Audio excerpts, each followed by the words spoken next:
जय भीम और लाल सलाम पेश करता हूँ। शुक्रिया इंतजार। टीएमसी सरकार मुर्दाबाद मुर्दाबाद मुर्दाबाद टीएमसी सरकार मुर्दाबाद मुर्दाबाद मुर्दाबाद रद्दा बसूल इस्तीफा दो इस्तीफा दो इस्तीफा दो रद्दा बसूल इस्तीफा दो इस्तीफा दो इस्तीफा दो अल्लाह बोल मुद्दा पर तू चढ़कर बोल अल्लाह बोल बोल साथी अल्लाह बोल अल्लाह बोल इन्कलाब जिंदाबाद जिंदाबाद जिंदाबाद इन्कलाब जिंदाबाद जिंदाबाद जिंदाबाद। जो यूनियन का मांग है वो इसलिए है कि जो पीआई के खिलाफ एक यूनियन बने जो लड़ सके, जो करिकुलम है उसके प्रोग्रेसिव तरीके को ठीक करने के लिए स्टूडेंट यूनियन लड़ सके, तो ये टीएमसी सरकार नहीं चाहता और इसलिए लगातार वो स्टूडेंट वॉइसेस को रेस जो भी कर रहे हैं उसके खिलाफ ऐसे हथकंडे अपना रहा है।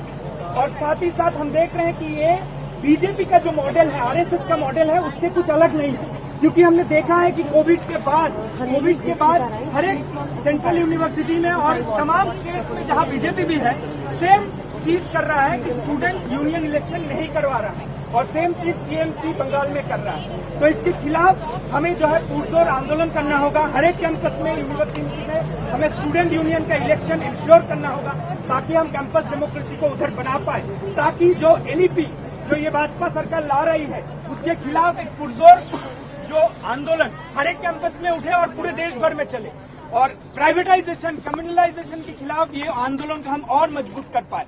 तो साथियों, इस जादवपुर में हो रहे स्टूडेंट्स आंदोलन को हम जेएनयू की तरफ से पुरजोर समर्थन करते हैं और जब तक प्राप्त बसु अपना रिजाइन नहीं देगा, जब तक टीएमसी सरकार हर एक कैंपस में स्टूडेंट यूनियन इलेक्शन नहीं करवाएगा और बीजेपी की तरफ से भी हर एक कैंपस में, सेंट्रल यूनिवर्सिटीज में यूनियन इलेक्शन नहीं होगा, तब तक ये लड़ाई जारी रहेगी। और तमाम साथियों जो इधर आए हैं, आप सभी को मैं लाल सलाम और जय भीम पेश करता हूँ। साथियों, मेरा नाम अग्निवो है और मैं पिछले 5 वर्ष से जादवपुर विश्वविद्यालय का छात्र रहा हूँ।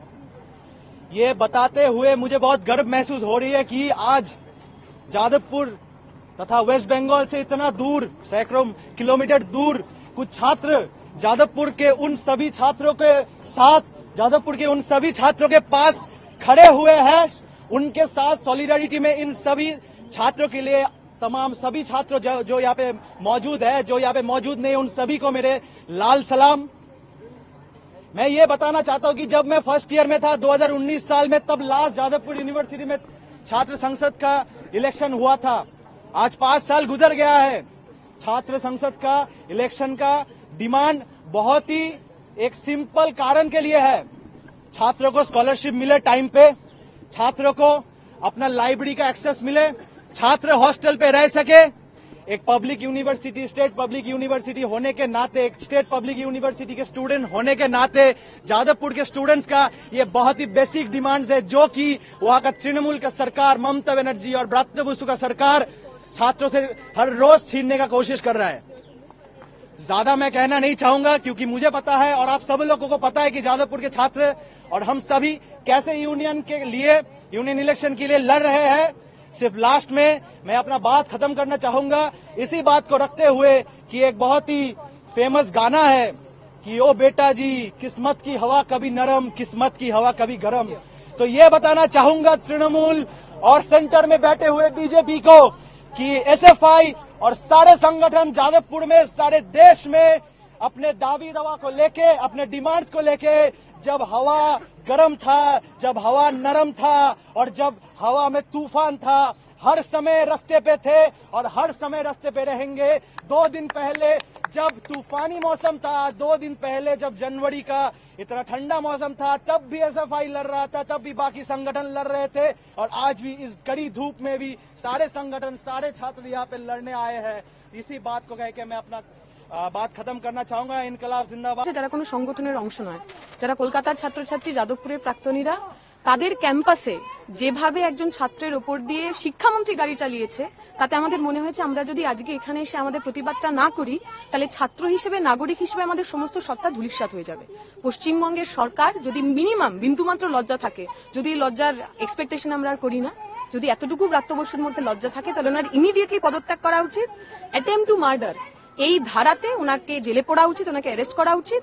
এই দুটো ডিমান্ড নিয়ে, দুটো দাবি নিয়ে আমরা এখানে এসেছি। কিন্তু আমরা জানি এই বঙ্গভবন হোক অথবা 14 তলার নবান্ন হোক, কোথাও থেকেই পশ্চিমবঙ্গের ছাত্রছাত্রীরা 2011 সালের পর থেকে কোনো রকম কোনো ন্যায়, কোনো রকম কোনো ইনসাফ, কোনো রকম কোনো জাস্টিস পায়নি। তো দীক্ষিতা, যখন আপনারা রাজ্য জুড়ে প্রতিবাদ চলছে, বিভিন্ন জায়গায় দেখা যাচ্ছে কি টিএমসিপি ছাত্র ইউনিয়ন যে রয়েছে টিএমসি, এবং আপনাদের মধ্যে বিভিন্ন জায়গায় সংঘর্ষ হচ্ছে, তার কারণ কি?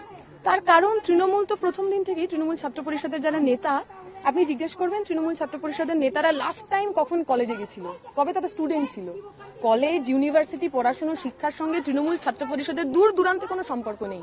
তাদের একমাত্র কাজ কলেজের সামনে দাদা, কাকু, জেঠুদের সঙ্গে বসে থাকা আর অ্যাডমিশনের নাম করে টাকা তোলা। যখন পশ্চিমবঙ্গের সাধারণ ছাত্রছাত্রীরা রাস্তায় নামছেন, এবং আমরা পরিষ্কার করে বলেছিলাম আজকে বিশ্ববিদ্যালয় বন্ধ, অনলি ইউনিভার্সিটিজ, একটি ইউনিভার্সিটির মধ্যে যদি একটি ছাত্র খুন হয়ে যেতে পারেন, তাহলে আই এজ এ স্টুডেন্ট, আমি একজন কলকাতার পশ্চিমবঙ্গের ইউনিভার্সিটির, বিশ্ববিদ্যালয়ের, কলেজের স্টুডেন্ট হিসেবে নিরাপত্তা কোথায়? যখন সাধারণ ছাত্রছাত্রীরা সেই ডিমান্ড নিয়ে বন্ধ করছে, স্বাভাবিকভাবেই যারা সরকারের পেটোয়া, যারা গুন্ডাগিরি করতে বিশ্বাস করেন, যারা ছাত্রদের উপর গাড়ি চালানোটাকে সমর্থন করেন, তারা এই ধরনের কার্যকরখানা করবেন। তবে আমরা খুব গর্ব করে বলছি, পশ্চিমবঙ্গের বিভিন্ন কলেজে যেভাবে সাধারণ ছাত্রছাত্রীরা বন্ধের ডাকে সাড়া দিয়েছে, এবং কোনোখানে এসএফআই এর একজনও কেউ তারা পালিয়ে যায়নি। গতকাল থেকে আমরা দেখছি যে বেশ কিছু জায়গাতে সিপিএম এর পার্টি অফিসের উপরে হামলা হচ্ছে এবং এসএফআই এর কর্মীদের উপর তো হামলা হচ্ছে। স্বাভাবিক সেটা, কারণ ওনাদের তো মনে হয়েছে ওনারা ভোটে জিতেছেন বলে যা খুশি তাই করতে পারেন।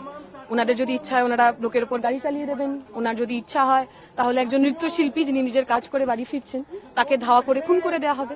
ওনাদের মনে হয়েছে ইলেকশনে জিতলে অনেক কিছু করা যায়। এই যে রেজিস্ট্যান্স হচ্ছে, প্রতিরোধ হচ্ছে, একজন মানুষ নির্বাচনে জিতলেই যে যা খুশি তাই করতে পারেন না, এটাতে তো যন্ত্রণা হচ্ছে, জ্বালা হচ্ছে। এবং যেটা সবচেয়ে ইন্টারেস্টিং ব্যাপার, আজকের দিনে দাঁড়িয়ে যেখানে বামপন্থীরা কলকাতার, পশ্চিমবঙ্গের বিভিন্ন জায়গায় তৃণমূলকে চ্যালেঞ্জ করছে, অখিল ভারতীয় বিদ্যার্থী পরিষদ, যারা নাকি স্টুডেন্ট অর্গানাইজেশন, বিজেপি, তারা কিন্তু কোথাও পিকচারে নেই। আজকেও আপনারা দেখছেন বঙ্গভবনের সামনে পুলিশ নিরাপত্তা, যতজন ছাত্র এসছে তার চেয়ে 4 গুণ বেশি পুলিশ। কিসের জন্য? তাহলে কি যে কথা আমরা বলি আসলে দিদির মাথায়ও মোদির হাত রয়েছে, সেটাই কি ওনারা প্রমাণ করছেন? ছাত্র খুন হয়ে গেলে সেখানে বিজেপি, অখিল ভারতীয় বিদ্যার্থী পরিষদ, তাকে আমরা কোথায় রাস্তায় দেখবো না? তাহলে কি যে কথা বিজেমূলের কথা আমরা বলি সেই ওনারা ঘুরপথে প্রমাণ করছেন? আরেকটা বিষয় হচ্ছে, আজকে উচ্চ মাধ্যমিক পরীক্ষা শুরু হচ্ছে, সেই দিন ধর্মঘট ডাকা নিয়ে অনেক জায়গায় অনেক রাজনৈতিক ব্যক্তিত্বরাও তারা বিতর্ক করছেন বা তারা অভিযোগ করছেন। তৃণমূলের যারা এই কথা বলছেন তারা হয়তো 2007 সাল ভুলে গেছেন। 2007 সালে আমি যদি খুব ভুল না করি, 16ই মার্চ উচ্চ মাধ্যমিক পরীক্ষা শুরু প্রথম দিন মমতা ব্যানার্জি বন্ধ রেখেছিলেন। সেই সময়ের সরকার উচ্চ মাধ্যমিক পরীক্ষা পিছিয়ে 19 তারিখ থেকে শুরু করেছিল। তাই হঠাৎ করে যাদের মনে পড়ে যাচ্ছে উচ্চ মাধ্যমিকের কথা, তারা তাদের নিজের ইতিহাসটা একটু দেখে নিন, 1 নম্বর। দ্বিতীয়, আমরা স্পষ্ট করেছি, বারবার বলেছি, যারা পরীক্ষা দিতে যাচ্ছেন, সেটা কলেজ হোক, ইউনিভার্সিটি হোক, ইভেন উচ্চ মাধ্যমিক পরীক্ষা, কোথাও আমরা কাউকে আটকাইনি, কাউকে কোথাও আটকানো হয়নি। আমাদের ভিডিও ফুটেজ রয়েছে, অভিভাবকরা বসে রয়েছেন, তারা নিজেরা বলছেন যে আমরা কোথাও কোনো রকম অসহযোগিতা পাইনি, বরং এসএফআই এর ছাত্রছাত্রী তাদেরকে সহযোগিতা করার চেষ্টা করেছে। আমাদের কাছে স্টুডেন্ট ফেডারেশন অফ ইন্ডিয়া মানে পড়াশুনো করার জায়গা, আমাদের কাছে ইন্ডিপেন্ডেন্স, ডেমোক্রেসি, সোশ্যালিজম মানে আরো বেশি ছেলেমেয়েরা যাতে পড়তে পারে সেই পরিসর তৈরি করার জায়গা। বিজেপি, তৃণমূল এরা দুজনেই সবার জন্য শিক্ষার এই ব্যাপারটাকে বিশ্বাস করেন না। দীক্ষিতা, তৃণমূলের তরফ থেকে বলা হচ্ছে যে ঘটনার কথা উল্লেখ করে আপনি বললেন পুরোটাই নাটক, এবং এই ঘটনায় হতে পারে আসলে তৃণমূলে তো অভিনেতার সংখ্যা খুব বেশি, নেতার সংখ্যা কম, অভিনেতার সংখ্যা বেশি, ওই জন্য ওনারা নাটক সম্পর্কে অনেক কিছু জানতে পারেন। কিন্তু আপনারা তো সবাই সাংবাদিক মানুষ, আপনাদের কাছে নিজেদের বুম রয়েছে, ক্যামেরা রয়েছে, আপনারা গিয়ে দেখে নিন যে ছেলেটার মাথায় অতগুলো স্টিচ পড়েছে, যে ছেলেটা পা ভাঙা হয়েছে, সেই ছেলেটা আদেও নাটক করছে কি করছে না, আমি আপনাদের উপর জাজমেন্টটা ছেড়ে দিলাম, আমরা বলবো না। একটা ছেলেকে তার ইউনিভার্সিটির মধ্যে আমরা সবাই লাইভ টিভিতে দেখতে পাচ্ছি, গাড়ি পিষে দিয়ে চলে যাচ্ছে, সেইটাকে যারা নাটক বলতে পারেন তারা আদৌ মানুষ কিনা, এই নিয়ে আমার প্রশ্ন আছে।